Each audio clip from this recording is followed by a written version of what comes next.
안녕하세요. 오늘 여러분과 함께 시공간 모빌리티라는 주제로 영화의 역사와 미학을 같이 공부해 볼 유진아입니다. 저는 동국대학에서 영화영상학과 교수고요. 동시에 영화평론도 하는데 최근에는 막 개봉되는 영화 비평보다는 시네 에세이라고 자유자재로 자기가 생각하는 거나 세상의 흐름에 맞춰볼 수 있는 영화 글쓰기, 그걸 시네 에세이를 하고 있습니다. 근데 오늘 이 모빌리티라는 주제로 여러분과 함께 영화로 만나게 돼서 굉장히 큰 자극이 됐고요. 이 모빌리티, 어떤 면에서는 이동성, 공간의 이동도 되고 시간의 이동도 되는데 그게 영화의 본질이기 때문에 저한테도 굉장히 흥미로운 영화 공부이자 놀이로 보입니다. 이제부터 저랑 출발해 보겠습니다. 그 영화는 그 이미지죠. 이미지는 어떤 형상이라고 볼 수도 있고 여러 가지로 볼 수 있는데 이제 영화는 기계 매체로서 그 연속해서 촬영하고 또 연속해서 그 영사하는 거죠. 인류가 남긴 최초의 흔적들은 무엇일까? 이거는 뭐 인류학이나 고고학적인 미술학 하는 사람들의 과제만은 아니잖아요. 어떤 그런 속에서 이런 고고학적인 이런 걸 탐구를 하던 중에 놀랍게도 어린 소녀가 발명했다는 걸로도 유명한데 스페인에 있는 알타미라카가 있습니다.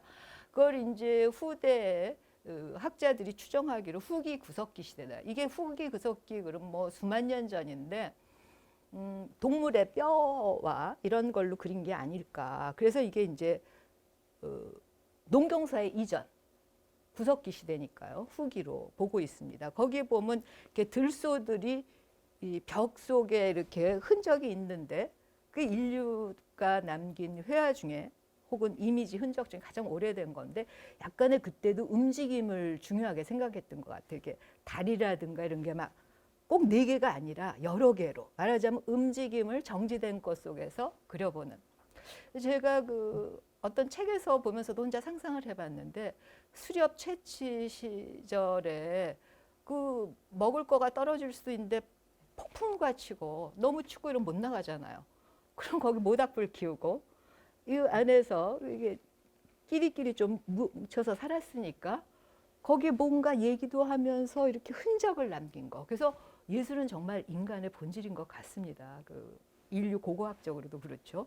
그게 정말 기원전에 오래전의 이야기라면 이제 카메라 옵스큐라로 넘어가는데 이거는 그 르네상스 시대에 그 다빈치는 모두가 알잖아요. 여러 가지로 천재라 그러고 회화 뭐 모든 것들의 과학적인 뭐 이 그 무기 같은 것도 디자인했고 그리고 지금 우리가 말하는 저기 그 스마트폰에 있는 내장되어 있는 카메라 장치 그걸 카메라라고 부르잖아요. 그것도 이탈리아 말이죠. 이 카메라 옵스큐라를 제가 이 자료에 넣었는데 카메라 옵스큐라는 어두운 방이라는 뜻이지요. 카메라가 이탈리아 말로 방입니다.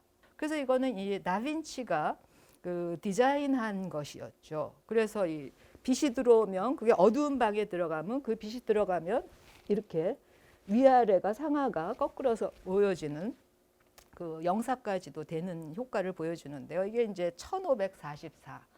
그러니까 이게 르네상스 시기도 하고 16세기쯤으로 이제 되는 건데 이 시기에 그 굉장히 그 일반적으로는 여전히 그 왕족과 귀족들의 초상화를 그려주는 것이 화가들의 중요한 업무고 먹고 사는 방책이었겠죠. 일반인은 자기 초상이 있기가 힘듭니다. 그리고 어떤 그 유럽에서의 왕이라는 존재는 자기의 궁정화가가 있는 거죠. 자기 초상화를 그리도록 하고 그리고 그 왕이 사는 성에 들어가도 그러고 어떤 귀족의 성체 캐슬이라고 그러죠 우리가 거기 보면 자기 초상화를 이렇게 그려놓잖아요. 지금도 어떤 공산 정권이나 이런 데 보면 다 초상화를 걸어놓잖아요. 크게. 그래서 어떤 인간의 명예심일 수도 있고 권위의식 어떤 식으로 자신의 권력을 보여주는 거나 자신의 존재 위대함을 보여주는 게 초상화가 대변했던 것은 사실이고 지금까지도 그거는 존재합니다. 그랬던 시기에 벨라스케스라는 스페인 화가가 있었는데 물론 이때 미술은 이탈리아가 대단했기 때문에 이탈리아 가서 공부도 하고요. 또 루벤스나 이런 화가들의 영향도 받았는데 벨라스케스가 그린 그림 중에 여러 가지가 있지만 그 스페인의 왕이 굉장히 그 존경하고 좋아했던 유명한 화가죠. 사실주의풍으로 그렸지만 라스 메니나스라고 보통 시녀들이라고 알려진 1656년. 그러니까 다빈치의 카메라 옵스큐라 디자인이 나오고 나서 한 100년쯤, 한 세기 지나고 나서 이 벨라스케스의 이 그림이 유명한 거는 당시에 왕족과 귀족만이 자기의 이미지를 사실주의적으로 혹은 좀 더 멋지게 과장했겠죠. 화가들이. 그런 화가를 궁정화가로 만들었을 거고. 그린 시대에 벨라스케스는 민중들을 좀 그리기도 시작했는데 궁정화가가 돼서 이 공주 초상화를 많이 그렸어요.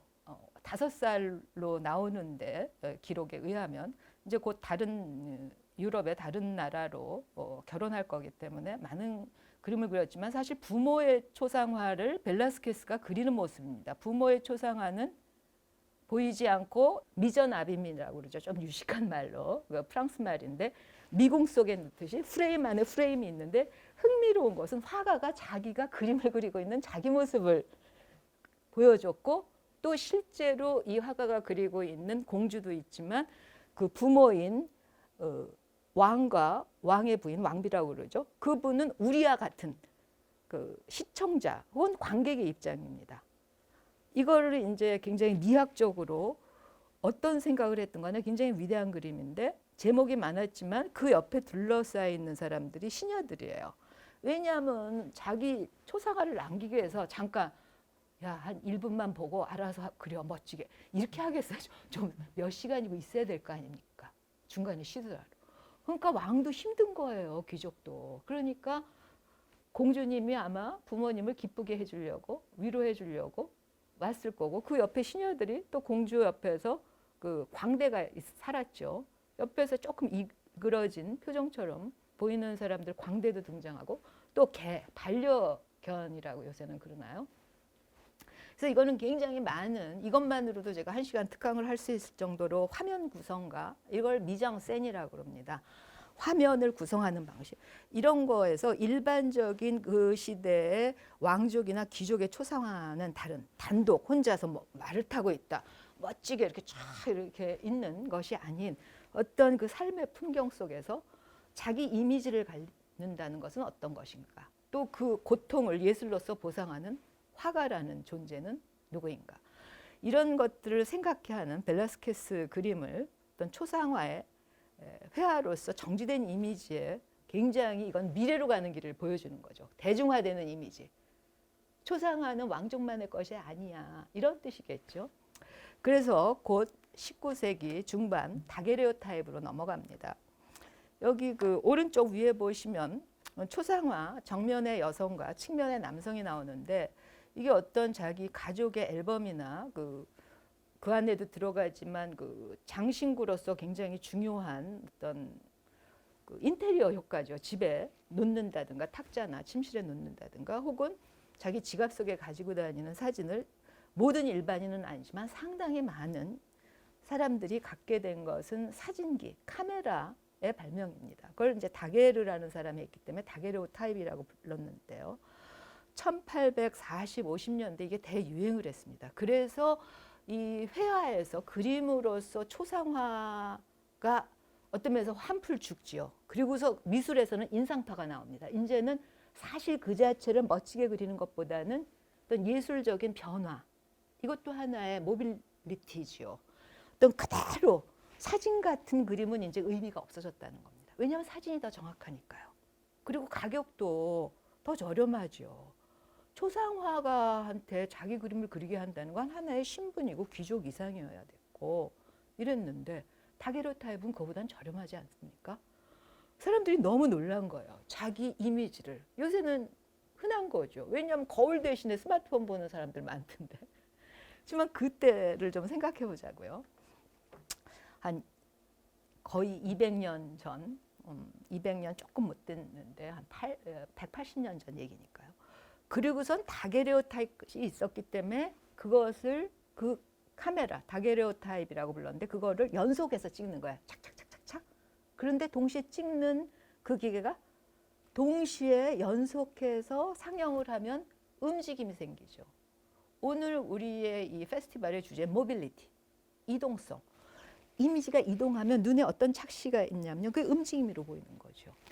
그런 면에서 시네마토그라프가 1895년, 그러니까 다게르오타입이 1830년대 말에 나왔거든요. 그래서 파리에서 했던 만국 박람회 같은 데서 선보였고 한 반세기 좀 못 돼서 한 40년 좀 지나서 시네마토그라프가 나옵니다. 그래서 이 PPT 자료에 보면 어떤 남성이 계속 찍는 거예요. 그 나무 밑에서 놀고 있는 아이들을 찍는 거죠. 그래서 연속 촬영을 한다는 시네마토그라프로 넘어갑니다. 그래서 이게 왜 시네마토그라프? 그래서 요새는 영화라고도 그러고 무비라고도 그러지만 시네마라고 그러잖아요. 원래 이 테크노 아트, 기술 예술로서 영화의 원제목은 시네마토그라프였습니다. 그러니까 영화 제목이 없어요. 그냥 그걸로 찍은 거는 다 시네마토그라프였고 여러 가지 그 움직이는 이미지들을 연속해서 찍는데 주로 기차도 찍었지만 세계 여러 나라의 풍경을 찍는 것들이 다 제목이 시네마토그라프입니다. 그걸 나중에 훗날 영화학자들이 뭐 어떤 이름을 붙이긴 하지만 시네마토그라프는 기계 장치의 이름이자 그 영화의 제목이기도 했던 거죠. 그 중에서 이제 제일 먼저 보여줬던 것이 기차의 도착 혹은 시오타역 기차의 도착인데 1895년 크리스마스 3일 지나고 그때가 이제 연말연시인데 파리의 그랑카페 지하에서 아버지는 부자였지만 아들한테 별로 그런 자수성가해라 이런 것이죠. 돈을 안 줍니다. 그래서 파리 그랑카페 지하가 좀 쌌기 때문에 거기를 빌려서 시네마토그라프를 류미에르 형제가 최초로 대중공개합니다. 그래서 이게 1895년 12월 28일 최초의 영화 탄생일, 생일인 것이죠. 그래서 이 류미에르 형제도 굉장히 고민을 했을 거 아니에요. 다게르가 만들었으니까 다게르오타입인데 류미에르 뭐라고 할 수도 있겠지만 이거를 시네마토그라프로 이름 짓습니다. 이 기계 장치와 이렇게 만든 작품을. 그거는 이제 라틴어에서 키네토가 키네가 시네랑 동의어입니다. 프랑스어로 가면 키네토가 움직임이고요.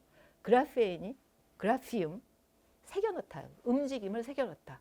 그래서 움직임은 무빙이죠. 그래서 무비가 나오죠. 시네마토그라프는 기본적으로 무빙 이미지다. 그래서 무비란 말이 영어권에서 나옵니다. 영국에서도 이 같은 시기에 그 말 훈련사가 더 말을 잘 달리게 하도록 하는 거를 이런 비슷한 걸로 찍어봤거든요. 근데 이걸 대중 공개를 류미에르 형제가 먼저 했기 때문에 시네마토그라프가 된 거죠. 물론 미국에서는 에디슨도 더 먼저 발표했습니다. 그렇지만 대중 공개하지 않았어요.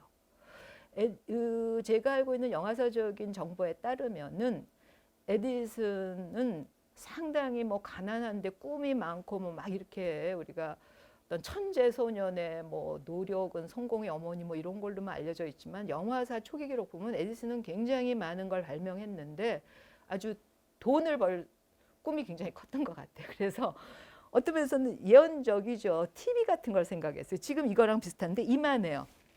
이만한데 이렇게 눈을 보고 이렇게 보는 거예요.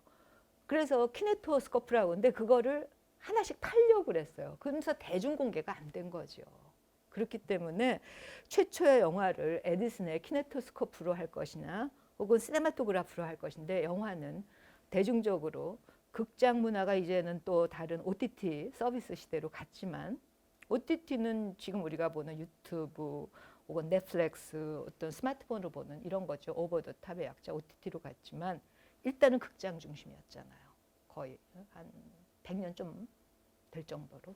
그렇기 때문에 최초의 대중공개라는 점에서 시네마토그라프가 유사한 그 동영상 촬영기와 그런 걸 보는 새로운 예술 장르가 나왔지만 시네마토그라프가 굉장히 흥미롭지요. 그래서 제가 그때 당시에 이게 대성황을 이뤄요. 그래서 막 전 세계 그렇다고 전 세계라고 그래서 뭐 조선 뭐 어디 남미의 어디 모든 데로 갔다는 건 아니지만 주로 그 근대화된 세계적인 대도시로 이게 전파됩니다. 그래서 이 초기에 포스터를 보면 시네마토그래프라고 썼잖아요. 움직이는 이미지라는 뜻입니다. 그러니까 새겨놓은, 그러니까 이제 그림과 다른 거야. 붓의 흔적이 아닌 기계 장치로 인한 거. 그래서 르미에르. 근데 참 흥미로운 게요. 프랑스어를 조금이라도 아시는 분도 있겠지만 르미에르는 빛이란 뜻입니다. 빛. 사실 영화는 빛의 예술이죠. 다시 말하면 어두움도 있어야 돼요. 음영. 회화에서도 그렇습니다. 저 빛이 있어야지 되는데 빛만 있으면 안 보여. 어두움이 그걸로 그늘이 있어야지. 그 흑백 영화는 특히 그러잖아요. 음영의 조화. 그래서 시네마토그래프, 르미에르 이런 식으로 르미에르 그 공방에서 만든 시네마토그래프가 굉장히 인기가 많았는데 그거는 와 초상화가 다게르타입으로 이제 누구나 인쇄해서 자기 이렇게 사진 이미지를 보는 줄 알았더니 이제는 움직이는 세계 이미지를 볼 수 있어. 이렇게 됐다는 것이죠. 그래서 여기 르미에르 형제가 이거를 계속 처음에는 조금 자연스러운 움직임이 아니라 팍팍 뛰는 거였는데 그 연속 촬영과 횟수를 조정하면서 더 자연스럽게 우리가 볼 게 실제로 움직이는 것 같은 느낌으로 가게 되고요. 그래서 이거 보면은 그때 당시에 대한 풍경과 기록은 많은데요. 뭐 이미 사진의 시대니까요. 주로 그 세계에 안 가본 일반인은 여전히 갈 수가 없습니다. 돈이 많이 들기 때문에 귀족들이 주로 여행하는 꿈도 있었죠. 그런 상황에서 이렇게 좀 웃기는 개그도 넣었어요, 일상에. 그래서 이 어떤 그 정원사가 이렇게 잔디에 물을 주는데 꽃 있는데 소년이 그 호수를 가서 이렇게 뒤를 박습니다. 그러니까 왜 이렇게 물이 안 나오지 이러고 들여다볼 거 아닙니까, 호수를. 근데 발을 딱 떼요.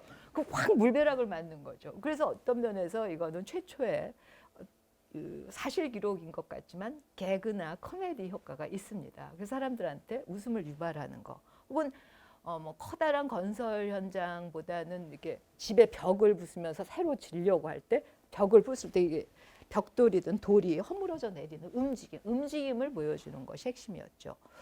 그랬던 시네마토그래프가 이제 한 세기가 지나서 1995년이 됐을 때 프랑스령 같죠. 모나코, 프랑스 바로 밑에 있는 조그만 도시 모나코에서 나온 우표를 그냥 떠봤는데 지금은 이 셀룰로이드 필름은 같지만 그 셀룰로이드 필름으로 인간의 움직임을 상징적으로 도안화한 시네마토그래프 기계 장치를 넣고 초기에 그러니까 이 물벼락 맞은 정원사, 그건 나중에 이제 훗날 사람들이 붙인 이름이고 그거 보고 사람들이 깍깍깍 웃었다는 거죠.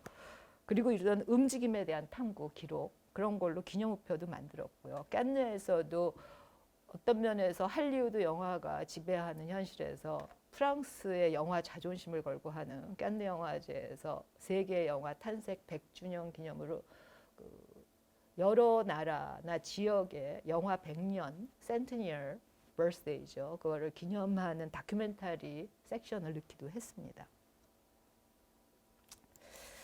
이래서 이런 다게르타입에서 시네마토그래프가 대성공을 거두면서 전 세계로 퍼져나가는 것은 근대가 그러니까 서유럽에서 출발해서 전 세계로 가는 것이죠. 물론 이제 미국 포함 서양입니다.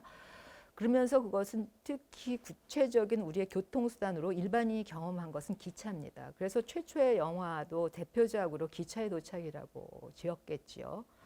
그래서 여기 보시는 영상 중에 이 르미에르 형제는 저기 리옹에 살았어요. 리옹은 파리가 아니라 프랑스의 산업도시입니다. 리옹은 파리 다음으로 큰 도시죠. 그래서 산업화.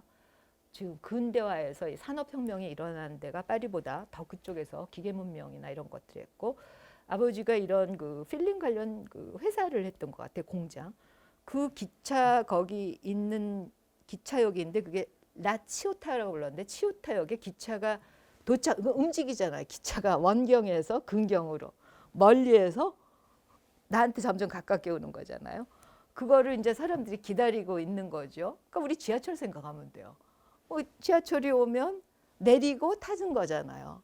그래서 이 기차라는 것은 움직임, 커다란 산업 문명을 상징하는 교통수단이 이동하는 거고요. 그동안은 걸어 다니거나 말 타거나 이런 거였잖아요. 자전거도 있었어도. 그러면서 변화가 있고 그것은 이동의 자유입니다. 변화라는 거는 어떤 고정되고 너는 그냥 하녀로 태어났으니까 여자는 하녀로 살아. 너는 저기 화가니까 화가는 귀족이 아니었어요. 귀족에 봉사하는 그냥 장인이었죠. 그것만 하고 살아. 부모님이 그거 했으니까 넌 그냥 그거 해. 어떤 이런 그 계급의 고정화 같은 것들이 변하는 게 근대이기도 하거든요. 그래서 어떤 자유로움이라는 것이 자기의 삶 속에 일어나고 그거는 그래서 대도시가 발달하죠. 대도시는 더 많은 기회가 있으니까요. 그래서 주로 청년들이 대도시로 오는 것은 한국만의 현상이 아닙니다. 이미 이때 이런 근대 문명 속에서 기차라는 교통수단을 통해서 상징화되고 영화에서는 이것이 굉장히 많이 활용됩니다. 지금까지도. 그것은 어떤 자유로운 상상력으로 날개를 펴면 이제 SF, 과학 소설이라고 그리고 공상과학이라고 그러죠. 사이언스 픽션으로 가죠. 그래서 초기에 나온 대표적인 두 영화의 경향은 지금 누누이 말씀드린 류미에르의 시네마토그라프이기도 하지만 동시에 이 멜리에스가 만든 달나라 여행입니다. 르 바야즈 당 랄리에느, 그죠? 이 달나라 탐험, 이거는 줄 베르느라고 유명한 프랑스의 소설가가 있는데 공상과학 소설 썼죠. 해저 몇 마리 이런 것도 있고 80일간의 세계 일주는 제가 넣습니다만 여기 그 책의 표지랑 그것도 영화화도 돼요. 이때는 귀족만, 줄 베르느 시대에는 귀족만 영화를 할 수 있었어요. 귀족 이상 계급, 돈이 많이 들기 때문에 보통 자기 하녀나 뭐 시중을 드는 사람이나 누구를 데리고 돈키호테도 그런 어떤 기사담의 뭐 상징적인 여러 가지 풍자의 미학이 들어갔지 않습니까? 그랬던 시대에 그 멜리에스는 그 최고의 마술사였는데 이 다게르타입이 나온 이후 관심을 갖고 류메르 형제의 시네마토그라프 상영회도 왔습니다. 그래서 곧 영화를 자기의 마술의 연장으로서 환상 여행, 상상력의 날개를 펴는 매체로 사용하죠. 그래서 이 달나라 여행을 줄 베르느의 소설을 원작으로 해서 마술적인 환상력으로 찍었고요. 그것을 이 마틴 스콜세지는 굉장히 많이 아실 거예요. 특히 영화광이라면 할리우드 영화만 있는 게 아니라 마틴 스콜세지의 영화도 있는 게 미국 영화 아니겠습니까? 위고라는 영화를 마틴 스콜세지 감독이 최근에 만들었죠. 2011년인가? 10년도 안 됐네요. 왜냐하면은 그 영화 시네마토그라프 100주년을 기념해서 미국 영화 100년사를 만든 분이 마틴 스콜세지 감독이고요. 그러면서 굉장히 영화사 공부를 많이 했어요. 영화사 전공 교수 10명이랑 오랫동안 수년간 영화 공부를 했다는 얘기도 제가 들었는데 그렇기 때문에 어떤 이런 이 멜리에스라는 존재를 영화를 통해서 보고 나는 위고라는 영화를 만듭니다. 한국에도 이거 개봉해서 영화광들은 굉장히 흥미롭게 봤을 거예요. 저는 영화사 수업하는데 제 학생들한테 반드시 두 영화 연관성 같이 써내라는 에세이도 과제로 내주는데 그래서 이 위고를 보려면은 멜리에스를 알아야 돼. 이제 멜리에스가 한때는 프랑스 최고의 마술사였고 뭐 유럽 최고였겠죠 아마. 그래서 이 환상적인 영화를 1902년에 시작해서 자기 스튜디오를 짓고 계속 환상 영화를 만들었거든요. 근데 말년에는 굉장히 가난한 사람이 돼서 이렇게 서커스 같은 도시 속의 서커스처럼 이렇게 회전목마 돌아가는 데서 조금만 구멍가게라고 한국에서는 예전에는 그랬는데 요새는 다 편의점으로 바뀌었습니다만 조그만 편의점 하면서 아이들한테 장난감도 팔고 이랬던 어떤 면에서 쇠퇴한 노년이죠. 그거를 고아인 위고라는 소년이 이 사람을 알게 되면서 변화가 벌어집니다. 이거는 영화라는 예술 장르의 마법적 효과 같죠. 그래서 보면 이 포스터에 한국 포스터에는 시계가 많이 살아있지 않아서 제가 그냥 영어 포스터 가져왔는데 시계를 붙잡고 소년이 있습니다. 왜냐하면 혼자 살아요. 고아니까. 그러면서 시계에 매달리는 거는 다른 많은 영화에도 나오지만 시공간의 모빌리티, 이거는 앞으로만 가는 게 아니라 또 과거로도 갈 수 있어요. 저 영화를 통해서 100년도 더 전에 영화를 발명해서 초기에 환상담을 만들었던 사람은 어떻게 됐을까?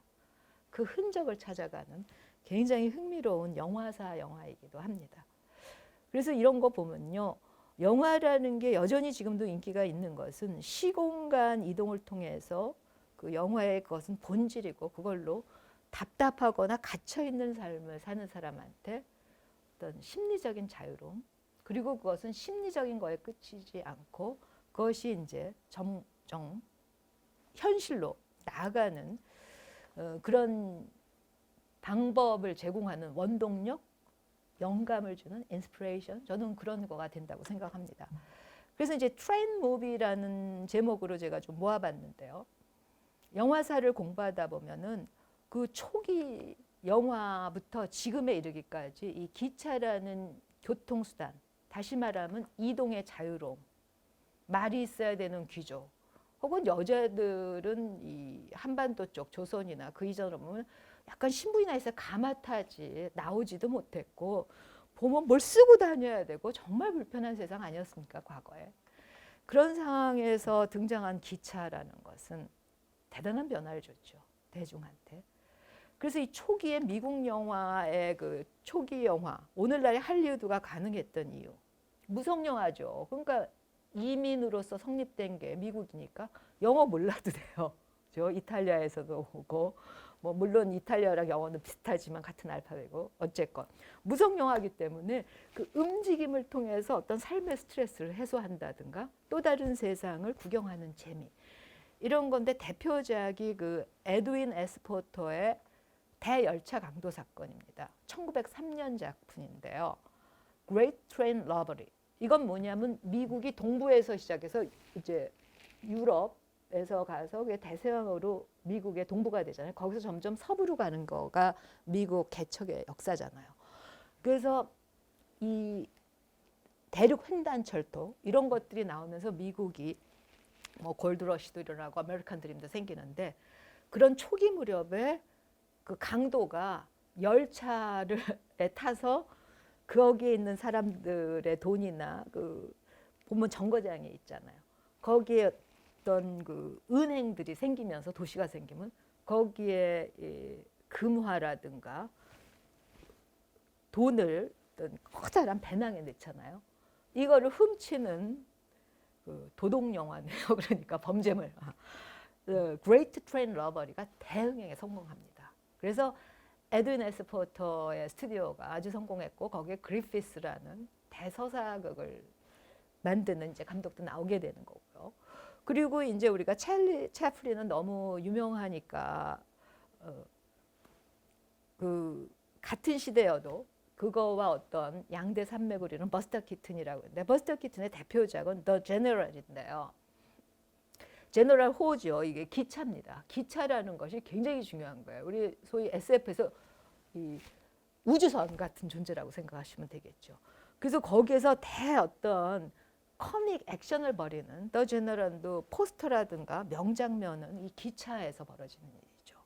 거기다 우리는 뭐 기생충만 자꾸 얘기하는데 사실 설국열차는 봉준호 감독이 저는 그 깐느나 미국의 아카데미로 간 거는 이 설국열차 굉장히 중요한 역할을 했다고 생각해요. 이거는 그 코스모폴리탄 영화고 프랑스 만화가 원작입니다. 그래서 이것도 기차 영화잖아요. 그렇죠? 그래서 이 설국열차, 그리고 그 전에 나왔나요? 부산행. 이것도 영어 제목은 Train to 부산입니다. 이것도 뭐 좀비 영화로도 분류할 수도 있고 여러 가지로 볼 수 있는데, 정말 그 이런 문명 발달 속에서도 산업화하는 시기에서 우리가 굉장히 힘들고 어려운 계급 간의 갈등도 있고 이런 거잖아요. 그런 것들의 공간으로서, 이동 공간으로서 기차는 한 세기가 넘는 영화사에서 여전히 핵심 공간이자 시간을 제공한다는 거를 보면 정말 트레인 무비는 영화의 어떤 모빌리티를 보여주는 것 같습니다. 이렇게 애초에 영화의 탄생, 시네마토그라프, 이미지의 움직임을 새겨넣은 그런 그 영화의 그 본질적인 매력 혹은 기능 이런 것들은 시공간 이동입니다. 그래서 우리 보면 그러니까 과거 회상 이런 거 플래시백 이런 말은 유명하잖아요. 인간이 항상 현재 제가 여기 있어도 물론 저는 지금 강의에 집중합니다만 제가 뭐 지하철을 탔다 어디를 걷고 있다 이러면 머릿속에 갑자기 과거 어떤 장면을 보면 생각이 날 수가 있잖아요. 어떤 기억 속에. 이런 것이 이미지로 가능한 것이 영화죠. 그래서 이 시공간 이동을 본격적으로 활용한 시리즈가 대표적인 게 이제 백 투 더 퓨처인데요. 그래서 트릴로지 보통 3부작이로도 그럽니다. 그래서 만든 연대는 85년, 87년 뭐 그런 식으로 그다음에 2000또 연대 2005년까지 나왔던가요? 그렇게 나왔는데 서사 시간은 이게 85년에서 55년 한 30년 전 보통 사회학적으로는 30년 정도를 한 세대로 치거든요. 그랬다가 2015년 영화 찍을 때는 2015년 아니에요. 훨씬 그때 당시에 찍을 당시에는 앞선 미래인 거죠. 그렇지만 가까운 미래. 그다음 85년으로 갔다 55년. 그래서 종횡무진 과거와 미래와 현재를 85년을 이제 현재 기준으로 본다고 이동하는 영화가 처음에 성공했기 때문에 2편 만들고 2편 만드는데 나름 또 성공했으니까 3편 만드는데 어떤 거는 굉장히 잘 찍었지만 어떤 건 너무 worst 별로 좋지 않았다라고 또 말합니다. 이거는 이제 타임머신으로 가는데요. 좀 아인슈타인을 변형시킨 것 같은 미치광이처럼 볼 수 있지만 그런 인물이 영화에선 중요하죠. 그게 정말 어떤 특별한 캐릭터적인 거니까 과거로 가는 어떤 타임머신 자동차인데 블루리안이라고 부릅니다. 그 안에서. 그러니까 요새 드론이 그거랑 비슷하다는 얘기도 해요. 맘대로 이동하는 거, 공간, 시간보다는 공간 이동이지만 여기서 이 1985년에 처음으로 나왔으니까 백 투 더 퓨처가 그 과연 2010년대 혹은 2020년을 예상했을까에 대한 흥미로운 이렇게 연구 조사나 그 뉴스 이런 것들도 등장합니다. 그렇다면 영화의 경계 시공간 이동은 꼭 그런 환상에서만 벌어졌을까? 그렇지는 않습니다. 오히려 현실과 영화의 경계 넘는 것들은 이 지구촌에서 전 세계적인 혹은 이 특정 지역에서의 재난이나 고통스러운 전쟁 이런 상황에서도 벌어집니다. 대표적인 게 네오리얼리즘이죠. 네오리얼리즘은 그 2차 대전이 우리는 그때 독립을 했기 때문에 너무 잘 알죠. 1945년 8.15. 그 직전 1943년부터 그 치네치타라는 영화 도시를 탈출한 영화 청년들에서 일어난 운동인데요. 네오리얼리즘은 네오는 이탈리아 말로 뉴지요. 네오가 그죠? 뉴 리얼리즘. 영화 이 사진 시네마토그래프 제가 환상 SF 영화를 찍기도 하더라도 일단은 다게로타입 사진 사실 그 자체를 포착하는 데서 나왔고 그것이 허구 영화에서 사람들이 좋아하거나 기대하는 어떤 이야기체로 가는 거죠. 특히 여성한테는 로맨스물 뭔가 한국도 그런 게 굉장히 강했죠. 여자 팔자는 뒤움방 남자 잘 만나면 돼. 그래서 여자는 항상 남자와 자기보다 좋은 조건을 가진 좋은 신분을 가진 남자와 결혼하는 거, 연애하는 거 이런 게 이탈리아에서도 그 백색 전화 영화라고 그래서 항상 어느 정도 사는 집에 흰 전화기가 있는 거예요. 나름대로 이렇게 멋부린. 그래서 이걸로 전화로 다정한 얘기하고 연애하고 그럼 인생 잘 될 거야. 이게 그 이탈리아의 나치와 더불어 파시즘을 가져온 무솔리니 정권이 한 선전 영화입니다. 근데 그게 대중 영화죠. 사실 영화는 제가 모빌리티 중심으로 얘기했지만 굉장한 프로파간다 매체이기도 합니다. 즉 강력한 독재 정권일수록 자기의 그 정치적인 전략에 영화를 활용하죠. 특히 이 대중을 무지하다고 생각하거나 자기식으로 그 설득시키거나 이 지지를 받으려면 영화를 활용합니다. 그 대표적인 게 나치 정권이죠. 거기서도 했지만 전 네오리얼리즘을 하기 위해서 오히려 이제 이 무솔리니의 파시즘을 말했는데 그건 왜 그러냐면 무솔리니도 영화 정책을 굉장히 강력하게 했어요. 그래서 1932년에 베니스 영화제를 시작했는데 이게 최초의 국제 영화제입니다. 깐느도 있고 베를린도 있죠. 아카데미는 미국 영화상이지 영화제는 아닙니다. 그건 어워드 영화상일 뿐. 유럽에서 시작했는데 베니스에서 베니스는 유명한 도시잖아요. 뭐 물에 잠겨가는 도시고 곤돌라도 있고 관광 도시기도 하고.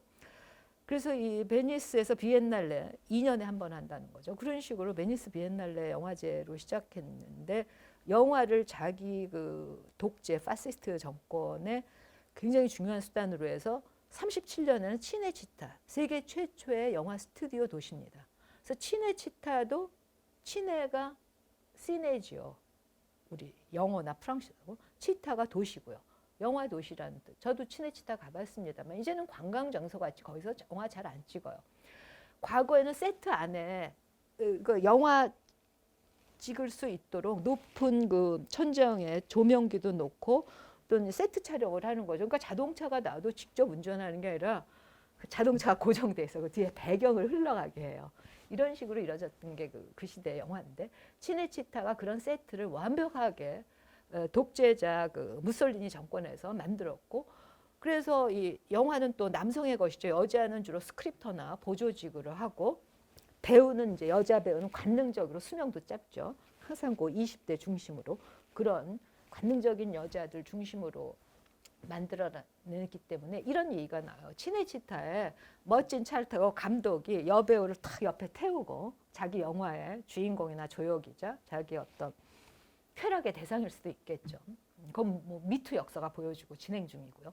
그래서 참 멋진 스포츠 같은 자동차에다가 여배우 하나 태우고 치네치타에 들어가면 나올 때 이 필름 깡통을 하나 갖고 나온다. 셀룰로이드 필름은 깡통 안에 들었거든요. 그게 변하지 않도록 화학적으로.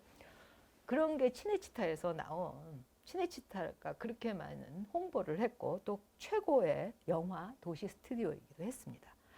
그런데 이게 이제 무솔리니 정권도 망하잖아요. 2차 대전 연합국의 승리가 되고 특히 미국이 참전하면서 이제 이 독일과 이탈리아, 일본도 이쪽에선 대동아 전쟁을 망해가는 그 무렵에 이 이탈리아에서 특히 로마가 대표 도시니까 어떤 중심 캐피탈이기도 하고 거기에서 파시즘 종말기 이제 더 이상 그런 선전용으로 대중한테 항상 해피엔딩으로 뭐 괜찮아 우리가 이길 거야 잘 먹고 잘 살 수 있어 여자는 남자만 잘 만나면 돼 이런 백색저나 로맨스로는 이제 끝난 거예요. 못 찍는 거죠.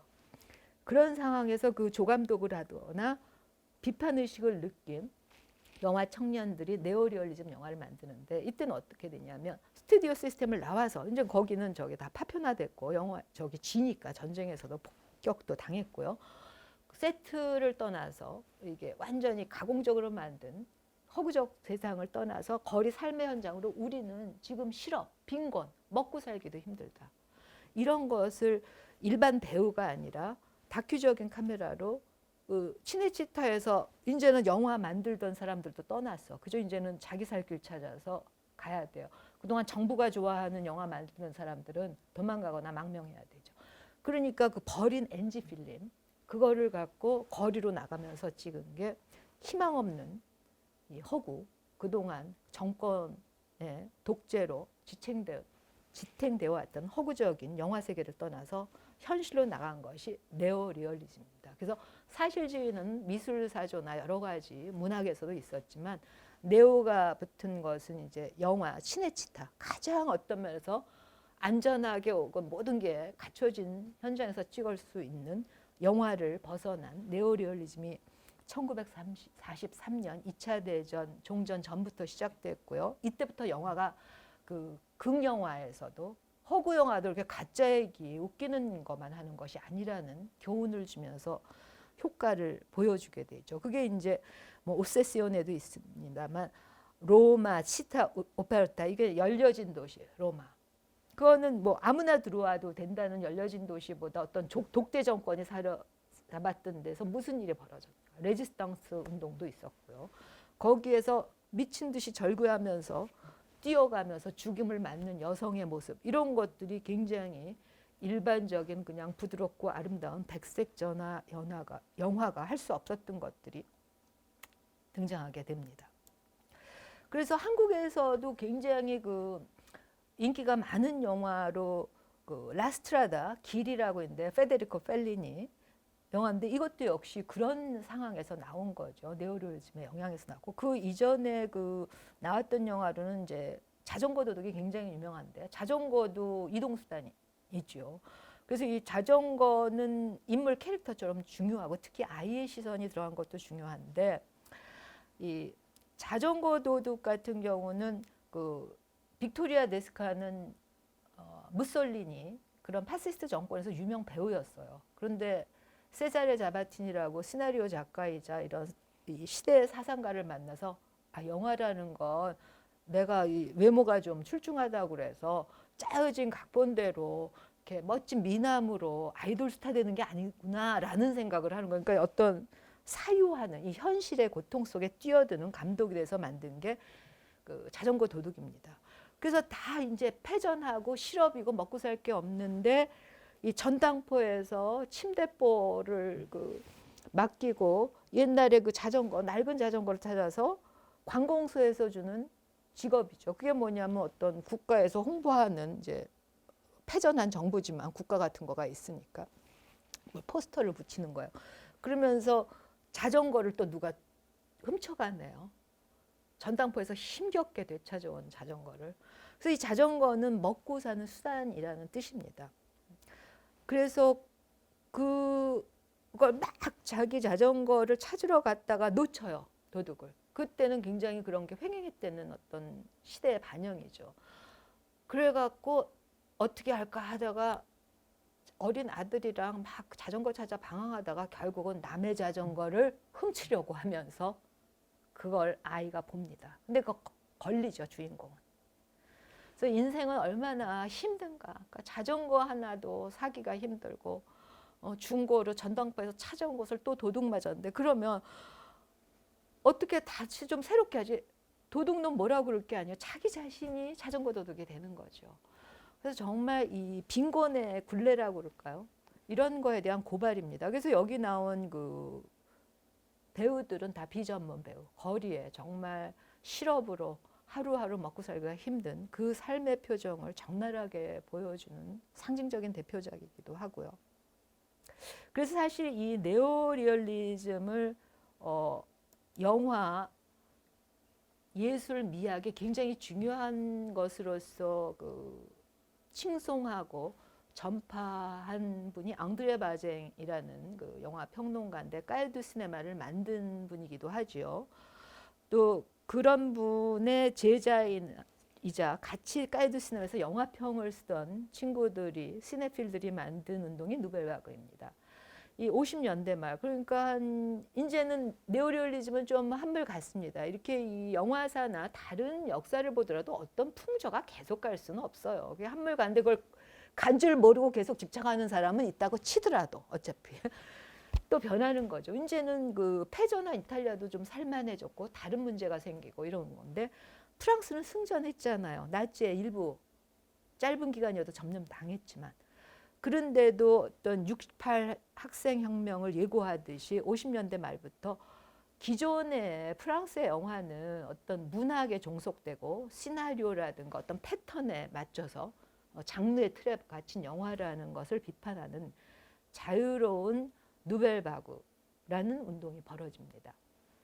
이 누벨바그라는 말은 한 그 영화 기자가 이 뉴웨이브예요. 영어로 하면 누벨은 뉴고 바그는 그 웨이브니까요. 그래서 뉴웨이브 운동으로도 영어권으로 많이 나갔죠. 새로운 영화 운동이라고 이 사람들의 영화를 보면 기존의 영화랑 틀려요. 왜냐하면 움직임이 많아요. 소위 말하는 모빌리티가 더 강조된 영화죠. 거리로 나가서 직접 찍고 어떤 네오리얼리즘이 세트를 탈출했다면 이것도 역시 세트를 탈출하는데 어떤 현실의 시공간을 확 뛰어넘는 영화들이 나오는 겁니다. 그래서 기존의 관습적 영화를 탈피해서 자기만의 방식인데 특히 이 누벨바가 같이 따라다닌 말이 작가주의. 이거를 프랑스 말로는 오테리즘이라고 그러는데 그동안은 이런 말이 없었어요. 감독은 어떤 그 프랑스 영화 같은 거는 A급 영화는 시나리오 작가가 더 원고료, 시나리오료도 많이 받고 감독은 유명한 명감독이 있지만 그 아티잔, 그러니까 장인. 그래서 제가 여기 아티잔인데 오테르는 아티스트, 그러니까 문학, 소설이나 음악, 작곡가, 미술의 화가 이 정도의 대접을 받아야 된다. 감독은 자기만의 창작 세계, 자기만의 주제 의식과 스타일 같은 것들이 있어야 된다. 왜냐하면 영화는 시나리오 작가가 쓰고, 그죠? 그리고 대사 작가가 따로 있습니다. 프랑스 같은 경우는 있고, 그거를 감독은 연출 현장에서 촬영하면 촬영 감독이 있잖아요. 그리고 조명 감독도 있습니다. 특히 조명의 예술이기 때문에 그 촬영 감독이나 연출가도 더 높은 그 대우를 받는, 다시 말하는 그런 노동비 대가를 받는 조명 감독도 존재했어요. 조명의 예술이거든요. 영화는 진짜 고급스러울수록 이 조명이 저기 밋밋한 건 그거는 평면을 보더라도 입체감이 있어야 되잖아요. 이런 것이기 때문에 어떤 그런 그 작업 체계에서 장인이에요. 오랫동안 그걸 훈련된 그냥 기술자. 기술자보다는 예술가, 작가가 더 높은 창작의 단계인 거죠. 그래서 제작이나 각본이나 연출이가 나눠져 있는 거에서 작가, 감독은 자기가 각본, 자기 시나리오를 쓰고 자기만의 스타일로 찍어야 된다라는 취지에서 젊은 영화 청년들은 수많은 그 영화들을 그 시네마테크에서 보면서 시네필이죠. 필은 필라조피 할 때 사랑이란 말이죠. 라틴어로. 그래서 시네필이 시네아스트. 시네아스트가 작가 감독입니다. 디렉터가 아니라 시네아스트가 되는 그런 모습들이 그 누벨바그 청년들이 같이 영화를 공부했고 영화 비평을 하면서 어떤 왜 영화 감독은 기술자야? 소설가 같아야지. 모차르트 같아야지. 바흐 같아야지. 베토벤 같아야지. 이렇게 되는 거죠. 그래서 지금도 그런 어떤 테마 전시 같은 것들이 많이 열리기도 하고 계속 리메이크 되는데요. 대표적인 그 보통 그 이데올로기 사상적인 것을 만든 사람을 이데올로그라 그러는데 대표적인 누벨바그 이데올로그는 장리 고다르 감독입니다. 역시. 그래서 프랑스에는 고다리앵이라 그래요. 고다르주의자. 고다르는 영화라는 것을 항상 새롭게 변하는 자기만의 방식을 만들어 갖고 영화 한 세기가 지난 후에는 그 영화라는 것을 영화사를 영화로 한다 그래서 다큐를 찍습니다. 영화사에 관한. 직접 그러니까 막 이렇게 지금과 같은 이 컴퓨터가 일반화되기 전부터 이제 타이프라이팅을 자기가 딱 하면서 원래 편집하는 일로 시작했거든요. 그래서 편집하는 자신의 모습과 자기가 보는 영화라는 어떤 것인가.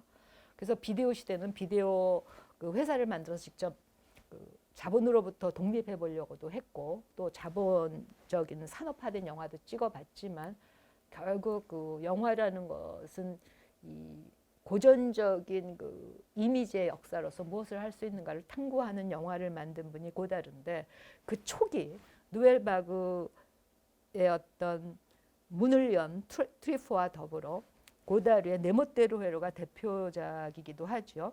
그리고 이제 그런 거와 더불어 트리포 작품의 이 400번의 구타도 유명한데요. 이거는 트리포의 자전적인 이야기예요. 트리포는 그 어머니가 모성애가 없죠. 모든 여자가 모성애가 있지 않습니다.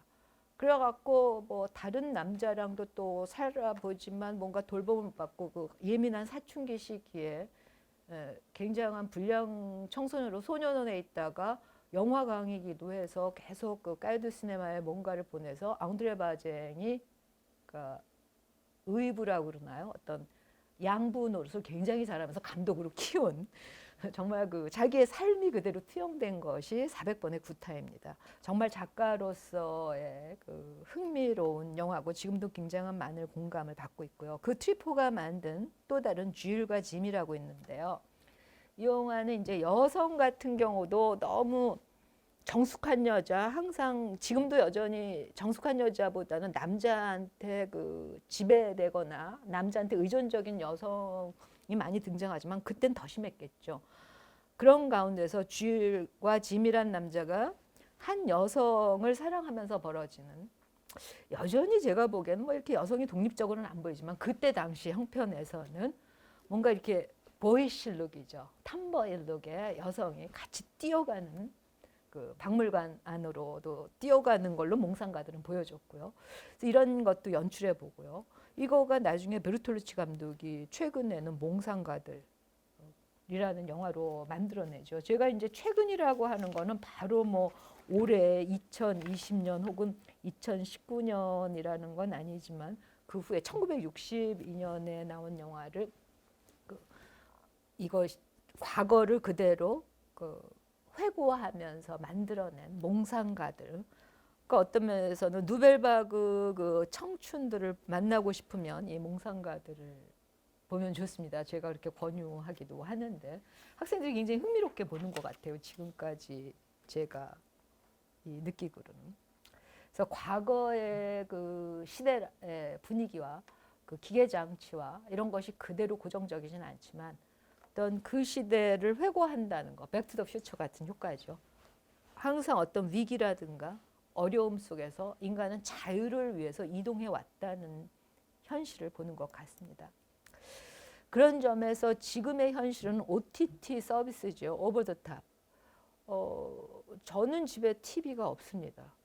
옛날부터 그랬어요. 그건 왜 그러냐면 저는 영화 볼 시간도 없고 눈도 아프니까 집에서 음악을 많이 듣고 요새는 뭐 TV를 유튜브로도 볼 수 있고 TV 없는데 그런 그 모니터 위에 올려놓은 박스 오버 더 탑. 그래서 OTT는 오버 더 탑의 약자죠. 요새는 OTT 서비스가 뭐 탑이 아니어도 돼 그냥 손 안에 들어오는 스마트폰 시대 아닙니까?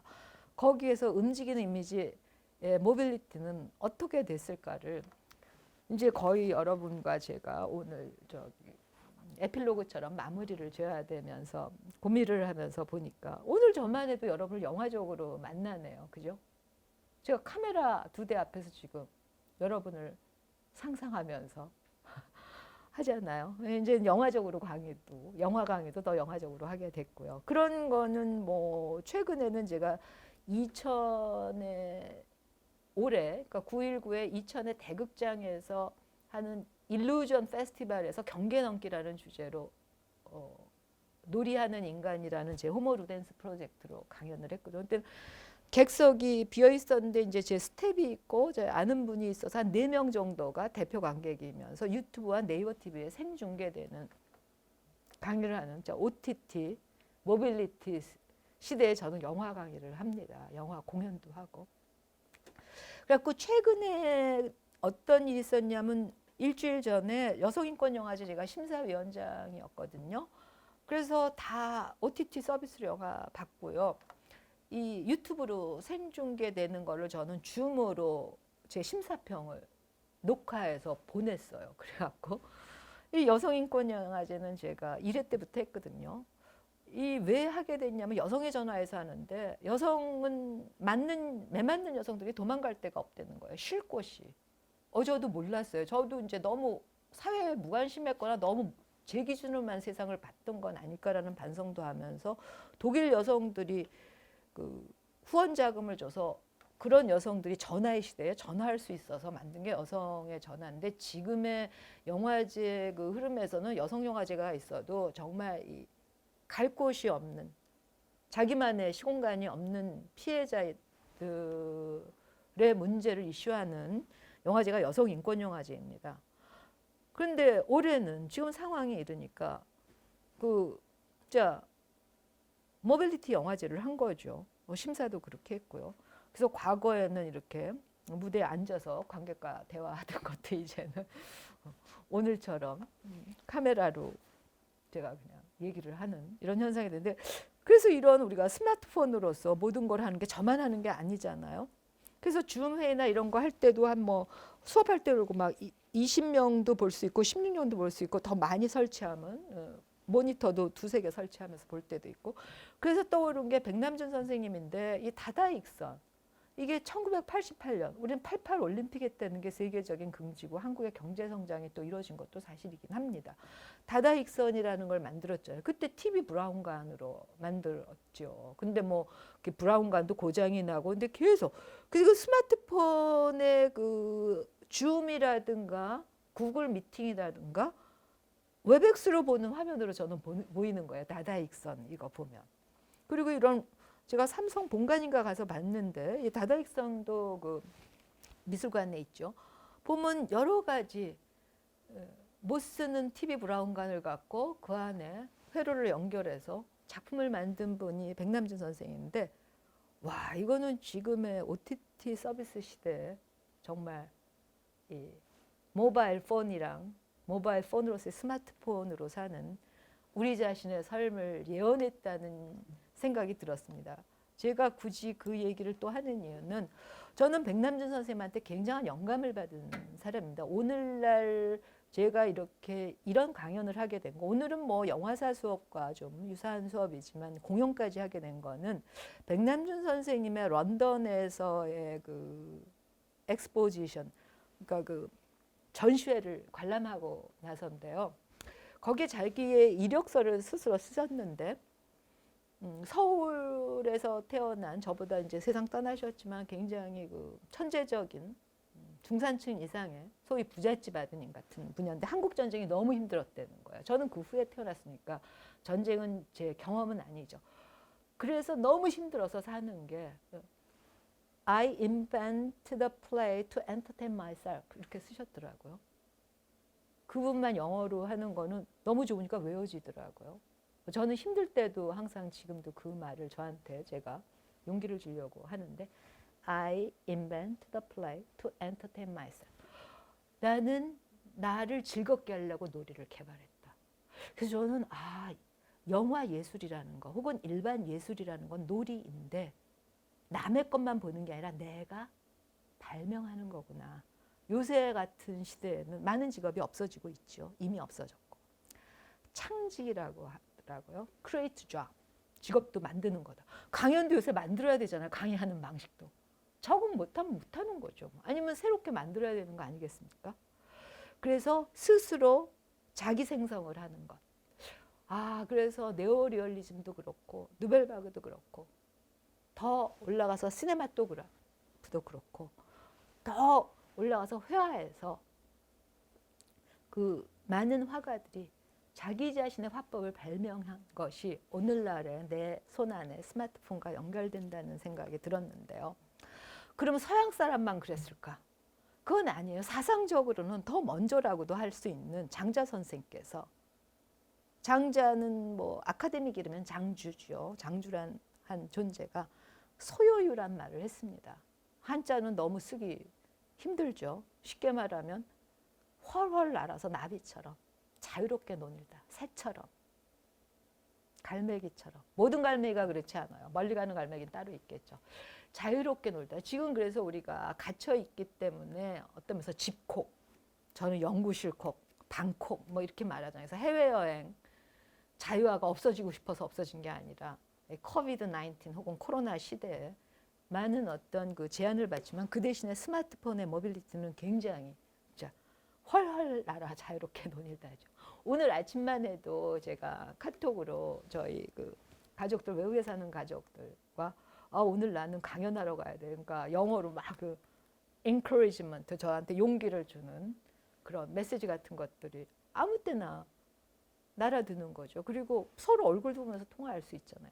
지금과 같은 그 아무 데나 비행기를 타고 갈 수 없는 시대일수록 그 다양한 우리의 그 기기를 통해서 소유할 수 있다는 이런 마음으로 오늘 여기에 여러분과 같이 영화 이미지로 자유롭게 논의는 공부였습니다. 그래서 여러분과의 동행에 감사드리면서 여기 그 제가 올린 사진은 아까 말씀드린 이천에서 객석 한 뭐 500석 됐나 굉장히 큰 그 강연장이었어요. 거기서 이 공연을 하면서 굉장히 많은 그 새로운 경험이었고 오히려 나이가 들어갈수록 새로운 경험을 한다는 것도 굉장히 기뻤고요. 공부도 일도 놀이처럼 할 수 있다면 하는 마음을 여러분과 함께 나누면서 여기까지 하겠습니다. 감사합니다.